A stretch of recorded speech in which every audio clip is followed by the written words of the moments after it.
Dr. Ilara Chen stared at the pulsating violet organism under her microscope, her tired eyes reflecting the dancing light.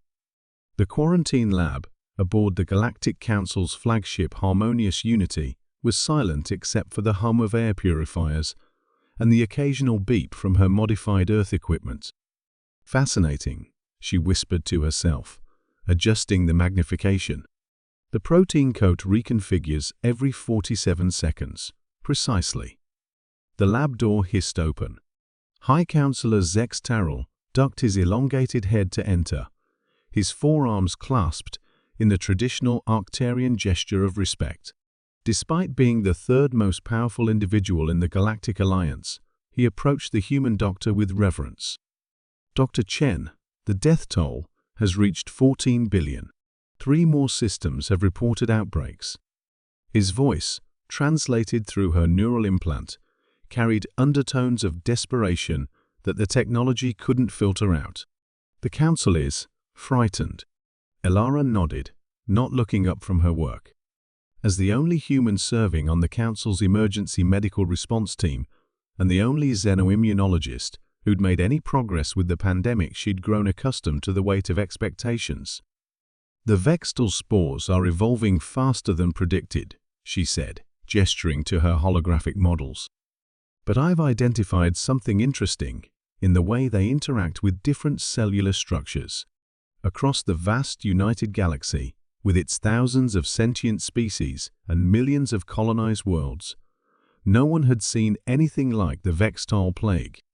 It had appeared 6 months ago on a mining colony in the Outer Rim and quickly spread across hyperspace routes, striking down diverse species that should have had nothing in common biologically. The Galactic Council, with its advanced medical technology and centuries of collective knowledge, had been helpless, until they remembered the peculiar human doctor they'd recruited a decade ago as a diplomatic gesture, the token human in a galaxy where Earth was still considered a primitive, newly contacted world. "The Council meeting starts in 20 minutes, Zex Tarrell reminded her. "The Cephalon delegation is demanding we quarantine half the Orion arm, burn it clean rather than risk further contamination." Ilara finally looked up, her face set with determination. "Tell them I've found something. I need another day." When the High Counselor left, Ilara returned to her microscope, muttering to herself, "What makes humans different?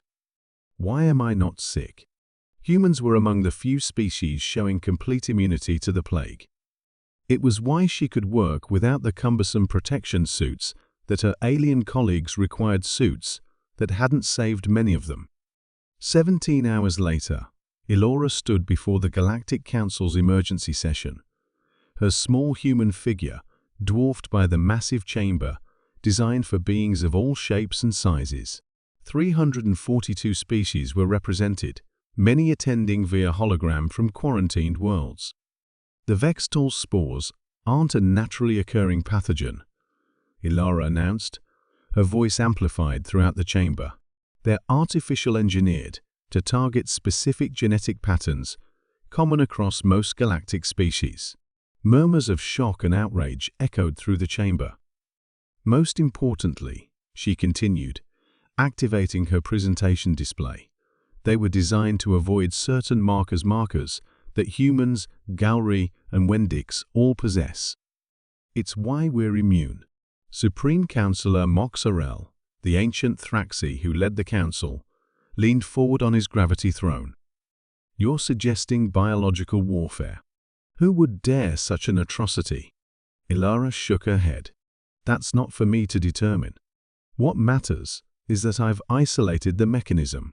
And she paused, knowing her next words would change the course of galactic history.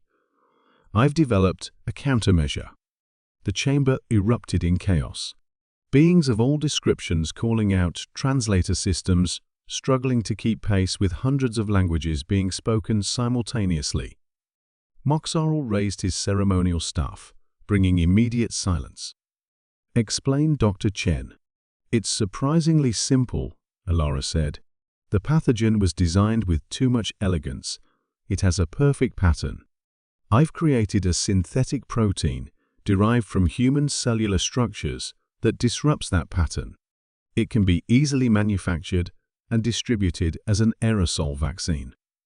What Ilara didn't mention was the night she'd spent poring over her grandparents' old medical journals, paper books she'd brought from Earth as sentimental keepsakes.